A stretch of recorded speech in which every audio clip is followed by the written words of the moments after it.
Happy Readers! Today we're going to do a book talk for Never Fade by Alexandra Bracken. So if you're not familiar with this series, this is the Darkest Minds series, and I'm going to be talking today about the second book in the series, and I'm going to get into some spoilers, which is a dystopian-ish story about this generation of kids that if they actually reach a certain point of age and they don't die of some certain disease, that they have superpowers and are shipped off to camps, and they can have different kinds of powers, and they're given kind of colors like red, green, blue, orange, and there's yellow. Never Fade is, again, sequel, and so she has kind of escaped this terrible situation that she was in that was kind of crazy. Yeah. So in the second book she joins up with the Children's League and with the one lady from the previous book. I am so bad at ensemble books where there are so many characters that I can't think of the names. I can think of most people's names, what is names? And so now on to all the spoilery things. This book, I know the first one I stayed at home, missed the book club that we were talking about it at because I didn't want it to get spoiled because it was so good. And the second one, I'm not gonna say that it's better, but it's definitely even more intense. Can we talk about how Chubbs is alive? Can we do that right now? I had a heart attack and a half when that happened, when he shows up and she's like, wait, aren't you supposed to be not alive? It took me a second to be like, wait, didn't he die? Okay. Definitely a good surprise, but I was just like, I can't handle this, nope. But I'm definitely glad that he is brought back and that she finds him, Ruby finds him and whatnot, runs into him, whatever, with the other guy, and not the other guy as in names, so bad, the yellow, you know what I'm talking about, the yellow, the guy who can electrocute things. Liam gives me all of the feels, like the gas station scene when he goes off on his own. Well, there's a scene before that, but this one where I don't remember if they actually like hurt each other or whatever, but there's a scene where he's just like, I don't understand why you did that to me and things, and it just gets, oh my gosh, I started crying in that scene. I loved all of the characters. They were all very well written. They were just really good. Blue, to put in a pun, blew me away because she was so great. There are times where I was like, oh my gosh, why is she so awful to Ruby? And then, guess what? She is so sassy and awesome, and it just turns around and is amazing. And she just kind of like gives the good advice to Ruby at one point, and it just made everything alright. Also, we get to meet Liam's brother, which is pretty interesting and also heartbreaking at the time when she meets him, when Ruby meets him and is like, so I hear your brother's voice when you're talking to me, and just, ooh, the feels all over my face. And Clancy doesn't really make you feel that great, because you know, you're like, I should not trust him, but then you trust him for like a millisecond and everything goes to hell in a handbasket. What? Yeah, I should have seen that. Why? I was like, maybe he'll turn around. No, he had no reason to do that. Everyone is a pawn in Clancy's game. Like, we're already being real. It's already out there. Why?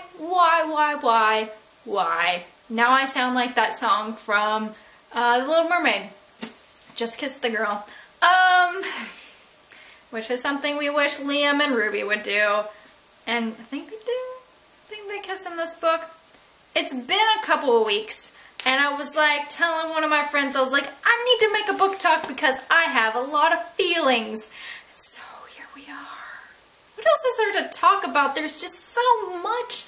it's such a big book. It's such a big book. I think it's like 500 pages or so at least, and it ends on that whole like boom moment that you're just like, and I don't even remember the last line, but I remember I had an e-arc, and so I looked on my computer to make sure that it was the last page because I was like, wait, this cannot be the end. No, no, no. This is not okay. This is not okay. But it was better than the last book's ending. By a long shot, like at least for my feelings. I was like, yes! Dun, dun, dun, dun, dun, dun, dun. And you feel like you're like, victory, yeah! Even though they're not totally feeling a victorious moment, but a victorious moment between Ruby and Clancy, and Ruby being like top dog, alpha dog, being like, yeah! Got this! Guess what? In your face! And I'm just rambling on about this, but really, there were like 2 sentences that just like totally blew my mind. And there were sentences all throughout the whole book, just so good. And just well written, and well written story with them accidentally ending up at the blue camp, and with the fake slip kid, and just the total crap that they ended up with at time to time.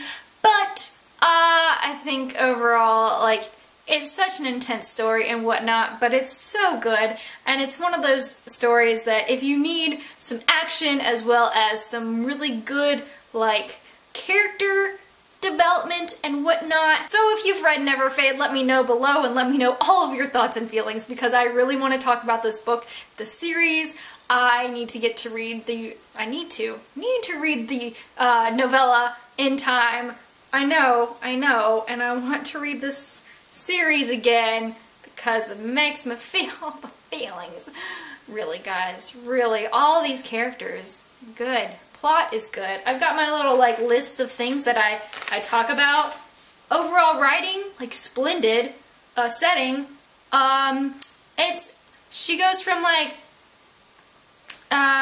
California to like Boston, and then makes her way to find Liam because she's trying to find the freaking flash drive or whatever. And then we get back to California thanks to Clancy and his weird mind tricks. Who would I recommend it to? Everyone. If you can put this series in anyone's hands, please do. Please do.